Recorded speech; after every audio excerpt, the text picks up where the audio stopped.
The sea, once a barrier between continents and the world's peoples, later a pathway to unknown lands. By the late 15th century, European navigators were traveling far and wide, bringing European trade, economic systems, and colonization to distant lands. This is the Age of Discovery.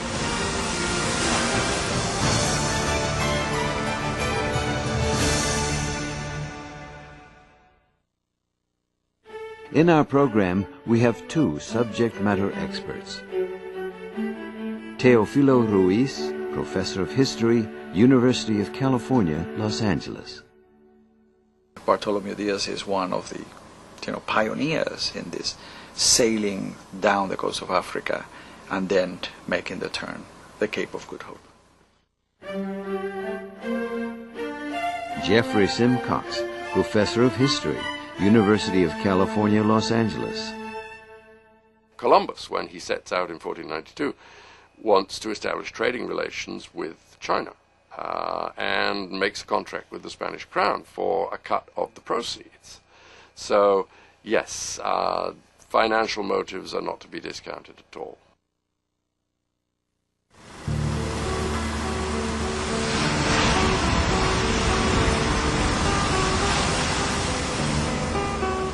Before the Renaissance, before this rebirth of curiosity about our planet, the peoples of the world were isolated, geographically and economically. And then, explorers like Columbus emerged and paved the way for a revolution in knowledge about the world and its inhabitants. Exploration, while it exploded on a world scale during the Age of Discovery, had its beginnings centuries earlier. The ancient Romans, Greeks, and Phoenicians were fearless mariners and explored the lands near their homes. The Phoenicians really traveled throughout the Mediterranean and established colonies throughout the Mediterranean coast, in Africa, in Iberia, in Italy, and so on, in Sicily. So the Phoenicians were great travelers and traders in the context of the Mediterranean world. A great contribution was made to world geography by Ptolemy of Alexandria in the 2nd century. He gathered information from many early sources, from traders, mariners, and adventurers, and created a map of the then known world. The geography gave Europeans their basic idea of how the globe of the world was arranged.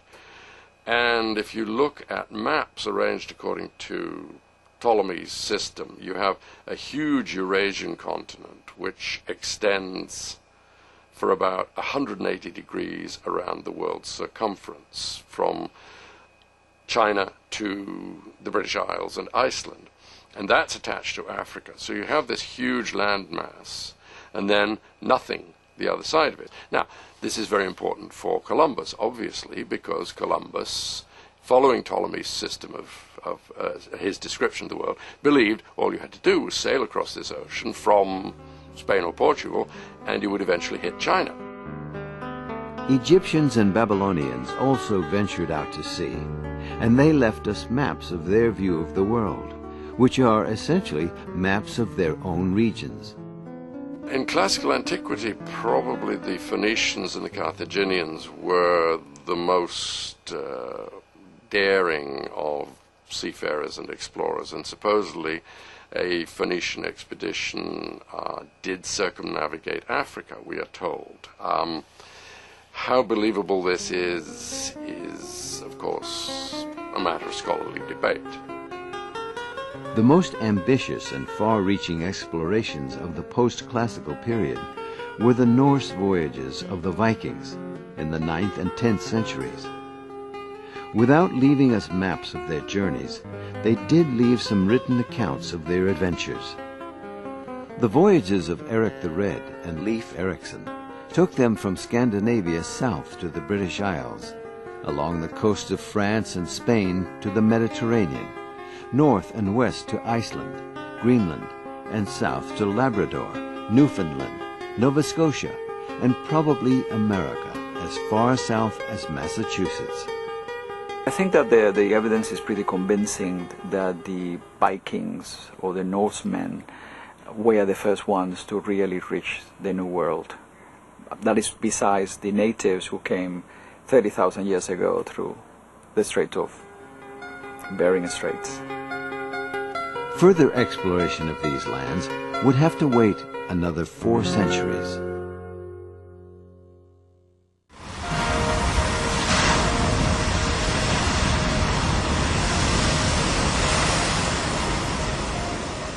While westward exploration would come much later, the lands to the east bore an irresistible attraction.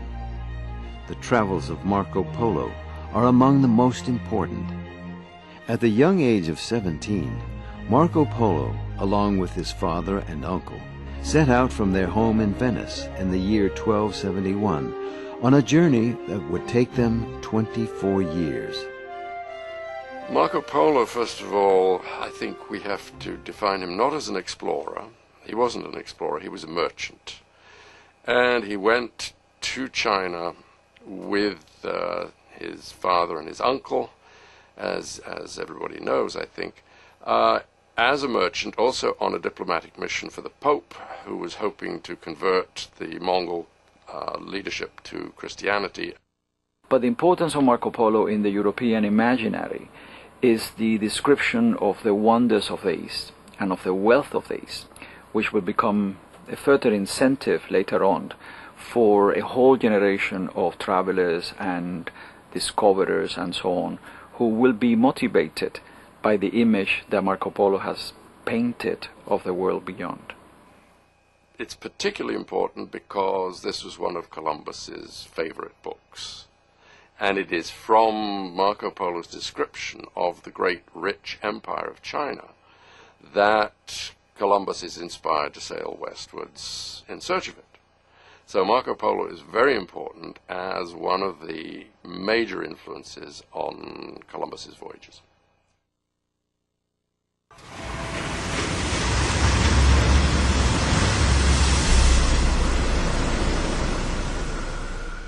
In the early 15th century, the Chinese emperor launched a series of expeditions. The purpose of these expeditions was not really exploration. The Chinese had a pretty good idea of the geography of Southeast Asia and India. It was more a series of voyages to establish the diplomatic influence of the Chinese empire. The ships the Chinese used were huge, capable of carrying hundreds of men. The Niña and the Pinta and the Santa Maria, the famous 3 boats, essentially, that Columbus used to come across the Atlantic, would have fit amply into one of the great Chinese junks that were trading and moving along the Indian Ocean, and which could reach Africa and so on. And the Chinese fleets were immense. There is a fleet of as many as 300 ships that sails from China on the way to East Africa.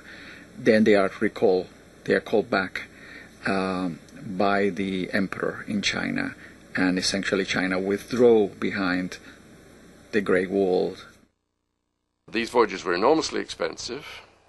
There was increasing pressure on the northern frontier of China from peoples in Mongolia once again, and so it was necessary to shift resources away from these very expensive voyages with limited results to a much more pressing problem, which was the northern frontier. It was on the heels of these Chinese voyages that the European Age of Discovery began.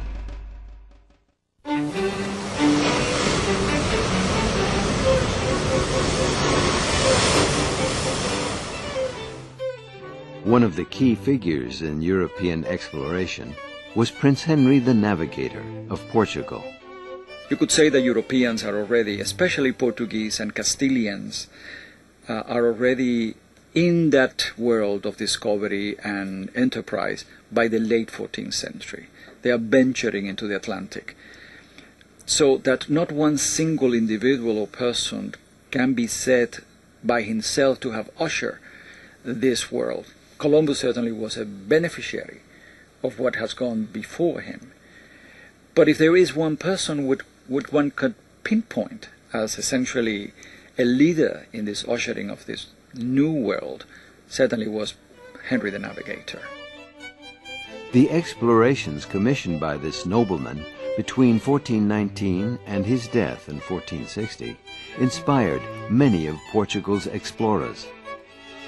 Prince Henry the Navigator is associated with the start of the great series of Portuguese explorations down the African coast, which eventually end up in the Indian Ocean. And of course the great prize in all of this is India. So to gain direct access to these markets was the great preoccupation, and it's Henry the Navigator essentially who launches this process. Prince Henry was able to overcome the superstitious belief of his time that the southern waters were forbidden territory. He sent mariners south along the coast of Africa in an effort to find the inhabitants of these strange lands, and perhaps establish trade with them.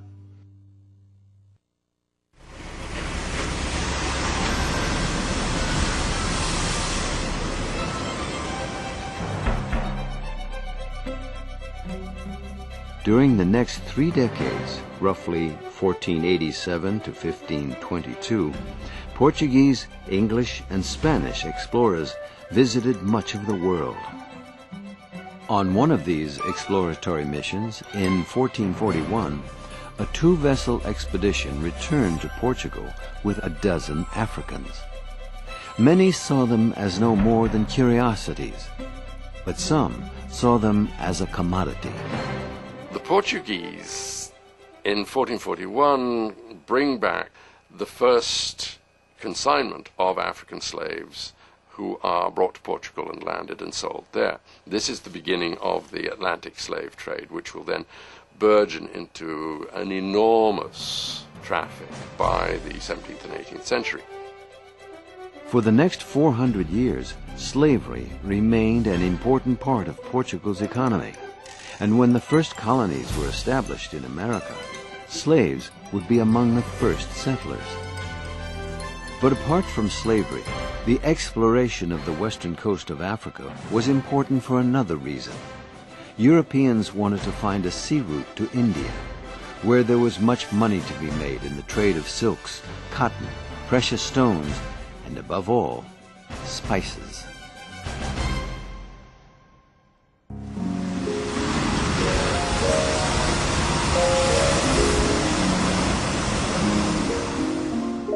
In the mid-1400s, it wasn't known if the African continent extended all the way to the South Pole, or if there was a southernmost tip of Africa leading to eastern waters.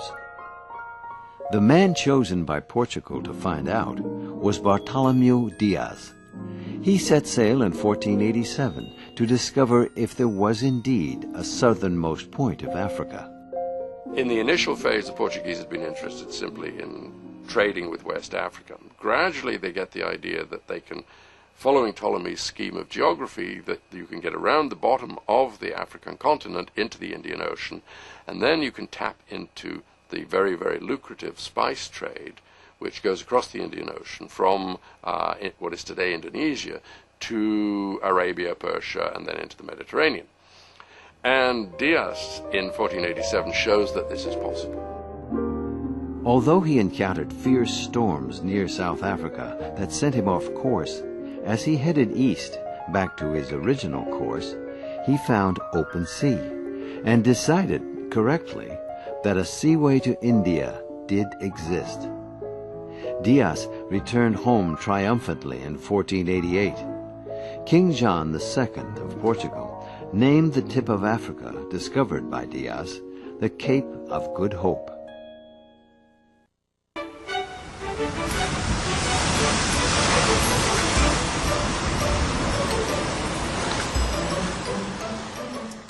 Meanwhile, the Italian mariner Christopher Columbus had presented a plan to Ferdinand and Isabella, the rulers of Spain, to reach India by sailing westward instead of east.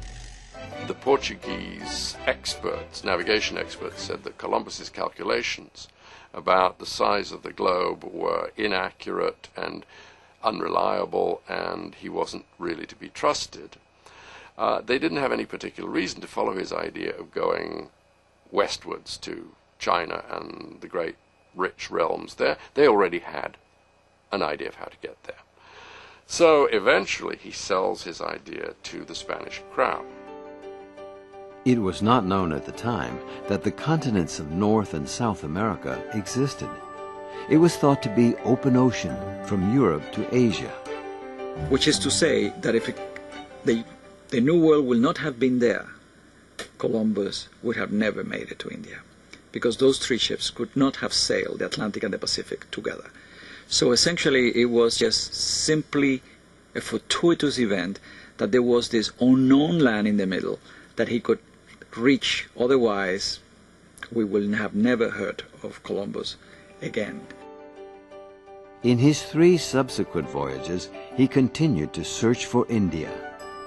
Columbus conducted 4 voyages. The first voyage of exploration, 1492, the second voyage of colonization, 1493. In 1498, he leaves again on another voyage where he heads much further south, and this is the voyage that takes him to the northern coast of the continent of South America. His final voyage, he goes out in, ends up in 1504, exploring the western Caribbean as far as the Isthmus of Panama, ends up coming home towards Hispaniola, shipwrecked on the island of Jamaica, is eventually rescued from Jamaica, and then comes home to Spain and dies there in 1506. Although he never found India, his discoveries were considered very important to Spain. He was justly rewarded and given the title Admiral of the Ocean Sea. Columbus did eventually land in a new world that after him will become a very important component of the world picture, which will also bring, especially after the entering of the Spaniards or the Castilians into the Valley of Mexico, that will bring untold wealth to Europe in the form of bullion, silver and gold. So, in retrospective, he did open a whole new way for the world to develop.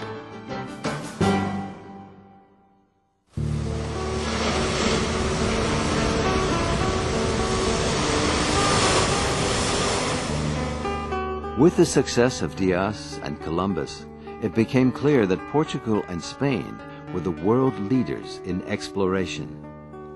King John II of Portugal opened negotiations with Spain's Isabella and Ferdinand to arrive at a mutually agreeable division of the spoils from their expeditions. The agreement, reached in 1494, is called the Treaty of Tordesillas.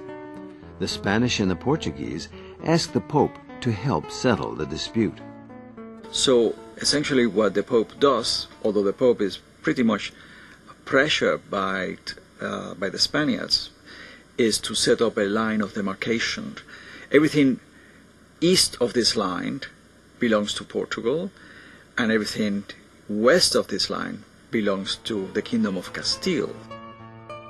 At the time, South America had not yet been explored.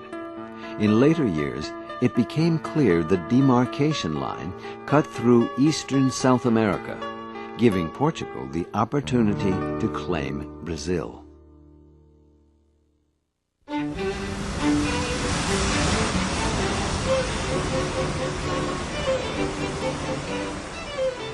England was another country that tossed its hat into the exploration ring. In 1497, John Cabot led a British expedition to North America. John Cabot's interesting because he is obviously trying to follow in Columbus's footsteps. He sails from Bristol in western England across to the north coast of America in 1497. He knew about Columbus's voyage, and he was trying to emulate Columbus and find out and establish trade relations with another part of the American continent, which by then everybody knew was out there.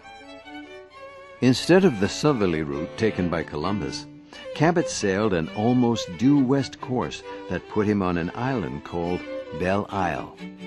Remarkably, it was only a few miles from the spot where Leif Erikson made his settlement in the year 1000. Cabot claimed the land for England and named it the New Isle, which by 1502 became known as the Newfoundland. Today, we call it Newfoundland.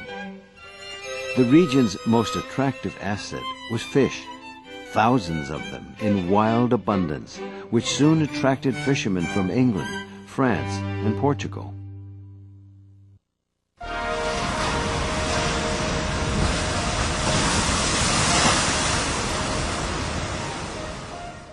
Another of the successors to Columbus was Amerigo Vespucci, a Florentine who gave of his services to both Spain and Portugal.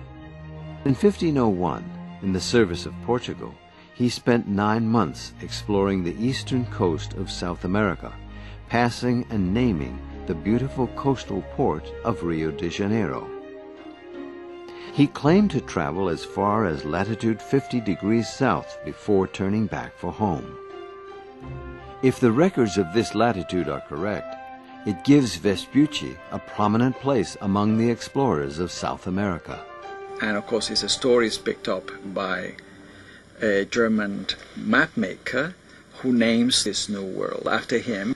So instead of being called Colombia, it's called America after Amerigo Vespucci.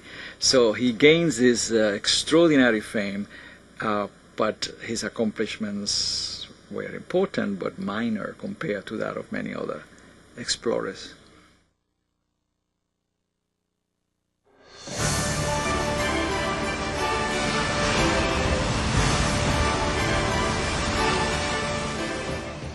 Vasco da Gama, a gentleman of the royal household of Portugal, was chosen by the new Portuguese king Manuel I to be fleet commander and ambassador to the Eastern Kingdoms. His challenge was to break the trade monopoly held by Arab nations in the Indian Ocean. In July of 1497, with a fleet of 4 ships and 170 men, he set off for India. Da Gama sails southwards down the Atlantic and rounds the Cape of Good Hope and sails up the eastern coast of Africa, stopping at the major ports along there. Eventually, he gets to the port of Malindi and there picks up a pilot who takes him across to southern India from Malindi. It's with his help that Da Gama makes the voyage from East Africa to India. Probably even without his help, Da Gama would have made it one way or another. But having the help of this pilot obviously accelerated things and facilitated them no end. To Da Gama's dismay, the Indians were not eager to trade with the Portuguese. When Da Gama reaches southern India, he's not welcomed with open arms. The local rulers are suspicious of him. The Muslim rulers there are not at all happy. And in fact, very quickly, relations between the Portuguese and the local rulers of the port cities of southern India degenerate.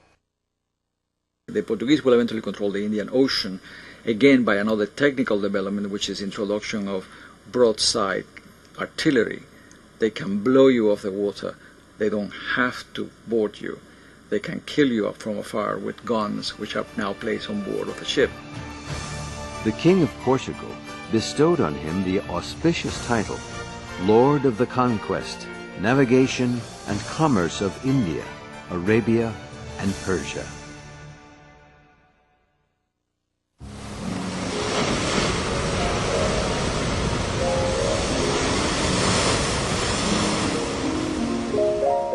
Portugal wasted no time following up on Da Gama's success. 6 months later, in the summer of 1500, Pedro Cabral was named to lead an expedition comprising 1,200 men and an armada of 13 ships. Their goal was to duplicate Da Gama's voyage and build a trade relationship with India. On the outward sweep into the Atlantic, the fleet ventured far enough west to reach the eastern shore of South America. Cabral promptly claimed the land, Brazil, for Portugal on the authority of the Treaty of Tordesillas. Now, because of the way the line is drawn, when Cabral, going out on the second Portuguese voyage to India in 1500, when he sails far to the west in the Atlantic and ends up in Brazil, he lands on territory which is technically within the Portuguese sphere as laid down by the Treaty of Tordesillas. So he's able to claim it, and that means that Brazil will become Portuguese territory as opposed to Spanish. Sailing eastward, they pressed on towards South Africa. Off the Cape of Good Hope, the fleet was battered by storms. 4 ships were lost, and among the dead was Bartholomew Diaz. Arriving in Calicut, India, Cabral was met with hostility and violence. The Moslem traders wanted nothing to do with the Europeans. Moving to the cities of Cochin and Cananor, he was able, through trade negotiations, to fill 7 ships with spices, porcelain, incense, and jewels. In June of 1501, Cabral returned to Portugal with his precious cargo. He had lost 6 of his 13 ships and half his men, but his spoils repaid the costs of the voyage. The Portuguese sent a series of expeditions into the Indian Ocean in the first decade of the 16th century to establish bases of operation. Through negotiations and force, they accomplished their goal. By 1520, Portugal dominated the seas of southern Asia. The balance of world trade shifted westward from Venice, long the center of world commerce, to Portugal.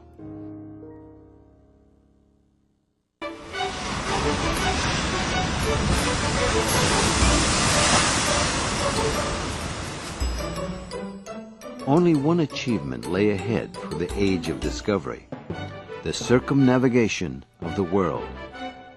The task fell to another Portuguese navigator, although in the service of Spain, Ferdinand Magellan. Magellan set sail in 1519 with 5 ships and 260 crewmen.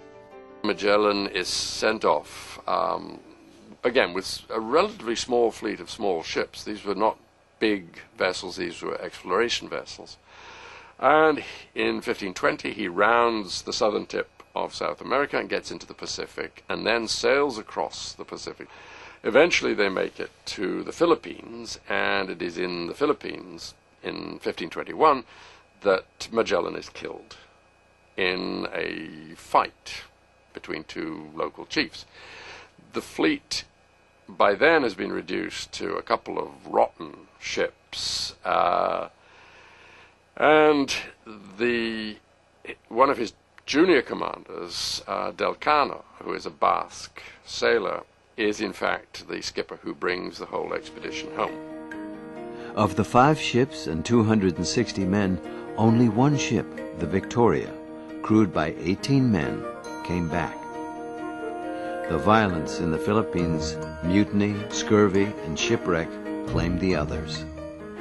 I think that the circumnavigation of the world, which is begun by Magellan and completed by Sebastián Elcano, is a very important moment. It comes very early, so there is still a great deal of exploration to be done and places to settle and colonize, much, for the next 200 years. But it brings some kind of important statement. Here is a European who travels westward and reaches the same point from which he departed by going around the world. And it has that kind of powerful image of a world that is now essentially linked together, that is new in many respects, by someone being able to go around it completely. Magellan's expedition achieved what Columbus had sought to do: find a sea route from Europe to Asia by sailing west.